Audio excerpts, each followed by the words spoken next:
After 5 years of marriage, my wife Diana returned from a 6-month business trip, bringing her first love, Sam, with her. Diana was already more than 3 months pregnant. She told me Sam's life had been hard and asked if he could stay with us temporarily. I refused, and Diana told me not to be ungrateful.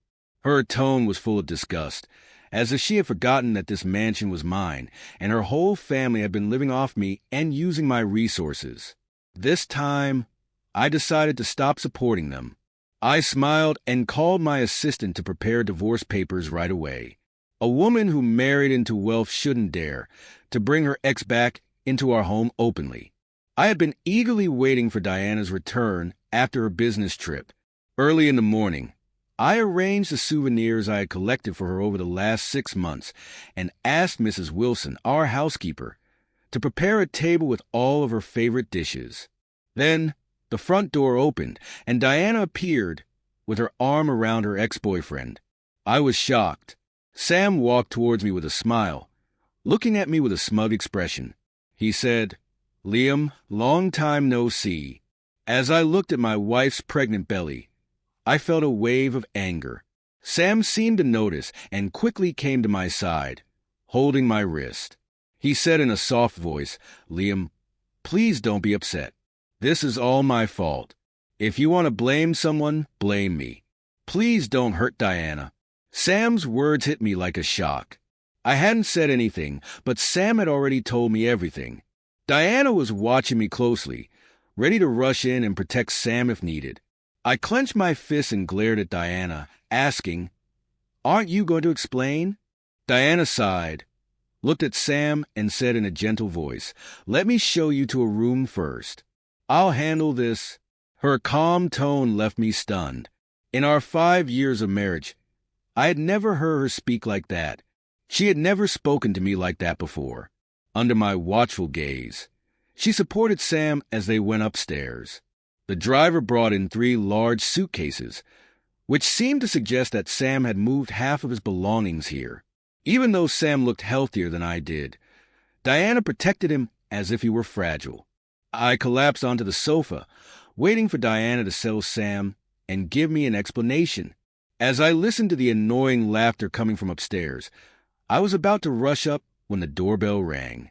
Diana's parents stormed in, looking serious, and quickly rushed upstairs without noticing me. I followed them up and heard Diana talking to her parents, saying, "I didn't mean to hide this from you. My pregnancy is unstable in the early stages, and I was afraid something might go wrong. I hope you understand. Sam and I love each other, and the baby in my belly is your grandchild. Please don't blame him." I thought back to our 5 years of marriage. Whenever I had disagreements with her mother, Diana would always say her mother was old and that I should be more patient with her. She had never stood up for me. I always thought that was just her personality. But today, seeing her protect Sam at every turn, I realized I had been a fool all along. Sam spoke up, holding Diana's mother's hand, saying, "I didn't try to ruin Diana's marriage. We truly love each other. I hope you can understand Uncle and Aunt." Diana's mother's frown slowly softened as she glanced at me standing by the door. I could tell she was hesitating. For the past 5 years, I had been sending her monthly living expenses, and anyone could see that Sam's financial situation couldn't compare to mine. My heart sank. Diana, as my wife, not only failed to warn me about the situation, but also humiliated me in front of her parents. Did she really think I had no temper, no self-respect? In the silence that followed, Diana's eyes suddenly reddened and she started to cry. "The child in my womb is innocent. No matter what, I will give birth to him. You can scold me all you want, but I hope my child won't be harmed." Large tears rolled down Diana's cheeks, making her look pitiful. Sam wiped away her tears with a painful expression, then said, "Mom, answer her quickly. You know pregnant women need to stay emotionally stable after our wedding." Diana's parents had immediately started pressuring us to have a child. For 5 years, we kept trying, and I knew Diana's parents had said many unkind things behind my back regarding the issue of continuing the family line. Diana's father, who had been silent until now, spoke up. After all, Diana is carrying our family's descendant. Everyone should try to control their tempers for the next few months. As soon as he finished speaking, all eyes turned to me. They looked like a united front, and for a moment, I felt like an outsider. I couldn't help but let out a cold laugh. Doesn't anyone want to ask for my opinion? I said, seeing my displeasure. Sam angrily stepped in front of Diana and questioned me. Liam, are you deaf? We've told you everything to your face. What more do you want to know? I couldn't help but laugh coldly. My wife had been on a business trip for 6 months and came back with such a big surprise for me. Not only did she not offer any explanation face to face, but she also had the audacity to speak to me in this commanding tone. Seeing that I remained silent, Diana started crying again, tugging at Sam's wrist as she sobbed. If Liam is really angry, maybe I should leave. Diana's mother was displeased when she heard this and immediately responded, You're carrying our family's grandchild. How could we let you leave? After saying this, Sam glared at me and said, Say something. Look at how scared you've made Diana. She's carrying my child after all. If you have any objections, you can only take them out on me privately. I won't allow you to hurt her. Sam then urgently pulled Diana's wrist and said, Diana, please, I think this is going too far. Maybe I should leave. I didn't want to cause problems between you and Sam. He looked at me as if he were about to cry, his eyes watery like a soap opera actress in a dramatic moment. All I could feel was a mix of disgust and rage. As always, Diana was quick to comfort him, wrapping him in a protective embrace and whispering words I couldn't hear, but that clearly reassured him. For a moment, I just stood there, watching this pathetic scene unfold in my own house, where they dared to openly challenge and humiliate me. But then, a cold and almost calculating feeling took over me. I had nothing more to say, but inside, a clear decision had formed. This would be the last day that Diana and her beloved Sam would step foot in my home without my permission. I had endured too much, and watching her defend him and treat me like an obstacle or a stranger was the final blow. I turned on my heel, determined, and went to my office. I picked up the phone and called my lawyer. I needed to act quickly before the charade of Sam and Diana became even more unbearable. I quickly explained everything that had been happening, all the humiliations I had endured, and he reassured me immediately. Everything was in my name, the house, the accounts, the assets. I already knew that, but hearing it from someone I trusted gave me renewed confidence. As I spoke with him, I heard footsteps behind me. Diana had come downstairs, probably confused by my sudden disappearance.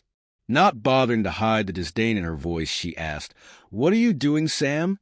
Are you going to run away from the conversation again?" I looked at her with a calmness that I believe surprised her. I ended the call and put the phone in my pocket. I stood up slowly, taking a deep breath, while she continued to look at me with that air of superiority, as if she had won some kind of battle. I began, my voice firm. "You accuse me of running, but honestly, the only one running here is you. You ran from our marriage, from any respect we once had for each other. And now you have the audacity to be pregnant and bring another man into my house, as if I'm just an observer in your life." She laughed with disdain. "Liam, do you really think you can intimidate me with those words? And I have history. What do we have? Money, security. Do you think just because you've paid the bills all these years, you can control me?" She seemed convinced she was in control, that her stance made her the master of the situation. But I knew it was all just a facade. Diana kept talking, but I stopped listening.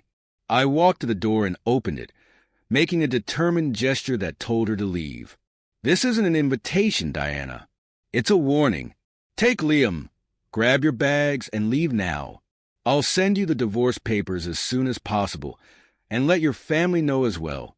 They won't see another cent from me." Her expression shifted from superiority to surprise and then to panic. She hesitated, trying to regain control of the situation. Liam, you're overreacting. You wouldn't do something like this. You wouldn't be that low. I smiled, a smile she had never seen before.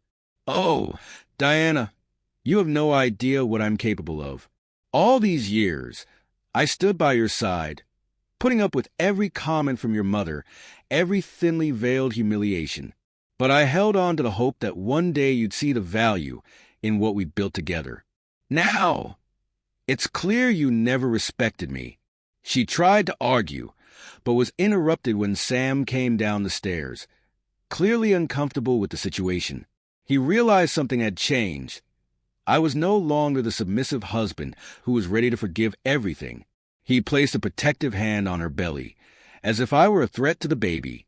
Diana, I think it's best if we leave, he said with fake sweetness, trying to calm things down. Yes, I think that's best, I replied, looking him directly in the eyes, making it clear I wasn't fooled by his act anymore. You have until the end of the day to leave. Consider this my last gesture of kindness. Sam looked at me with hatred, but I stayed firm. They left the room, and I stayed where I was, watching as she gathered their bags and helped Sam. Pride wounded, and without another word to me they left.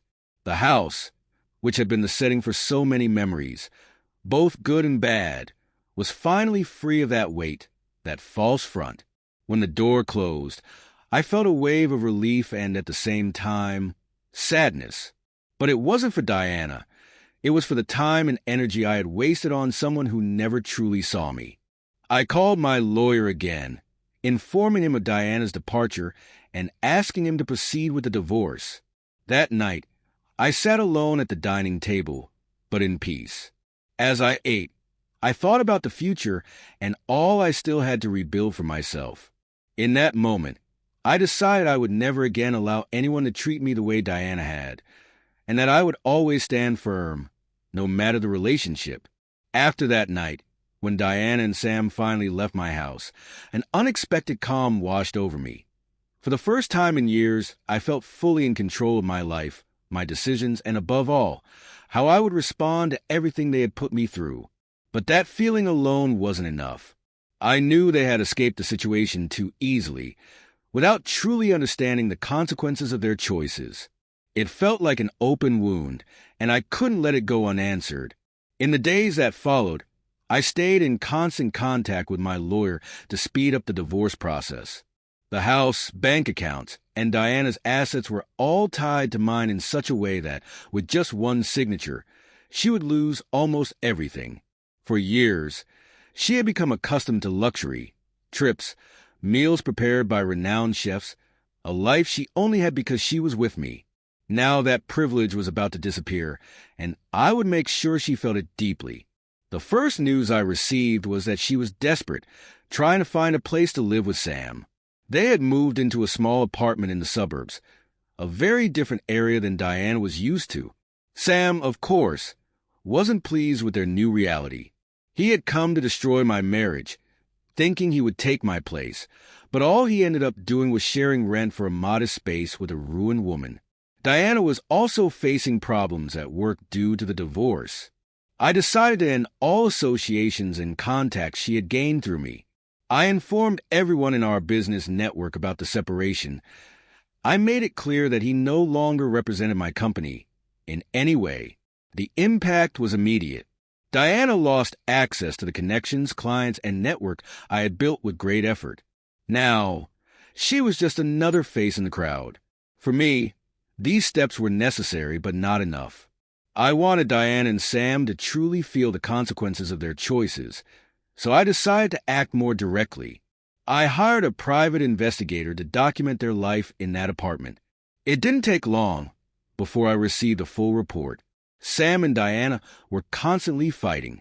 He was frustrated with his new life, complaining about the lack of money, the conditions of their place, and most of all, how she couldn't support him in the lifestyle he thought he deserved. The photos the investigator sent me proved that their dream was falling apart. But the final part of my revenge was still to come. Through my remaining contacts in the industry, I managed to get a job offer for Sam. It was an assistant position at a small company, a job that, for someone like him, felt almost humiliating. It was exactly what I wanted. Sam, hopeful, accepted the job, thinking he could climb the ranks and regain the lifestyle he longed for. Diana, with no options left, also had to take a job below what she was used to. She started working at a mid-sized company, but her reputation was already damaged. People saw her as someone who had married for money and was now broke, struggling to keep up appearances. One day, I decided to confront them personally, but in a subtle way. I knew where they usually had lunch, a small restaurant near Sam's office, so I walked in unexpectedly, knowing they would be there. The stares around me felt inevitable. I approached their table with a smile, noticing the discomfort in their faces. Diana, Sam, I greeted them as if we were old friends and nothing had happened between us. They stayed silent, clearly uncomfortable. Liam, we don't need to do this here, Diana muttered, embarrassed. Ignoring her comment, I continued, I just wanted to see how you're doing. I heard life has changed quite a bit these past few months. I made sure to look them up and down, noticing their simple clothes and worn-out appearance. Sam tried to stay calm, but it was clear my presence disturbed him. He replied, trying to keep his dignity, We're fine, Liam. In the end, I guess everyone got what they wanted here. I let out a soft laugh. Oh, of course. At least I'm living in peace. I just wanted to wish you both happiness. Enjoy every moment of this new life you built together.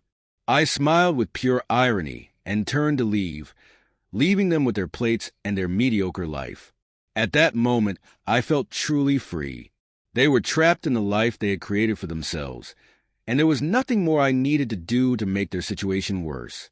Diana had traded the security and comfort she had with me for an illusion, and Sam, who thought he could take my place, was now stuck in a life with no luxury, no stability, and none of the respect he thought he deserved. I returned home with a sense of satisfaction I hadn't felt in a long time. Every detail of this revenge had been carefully planned. They would face the consequences of their actions on their own. I didn't need to do anything directly to them. I simply let life take its course while I rebuilt my peace and freedom. In the months that followed, I began investing in myself. I picked up old hobbies, traveled to places I had always wanted to visit, and started exploring new business opportunities.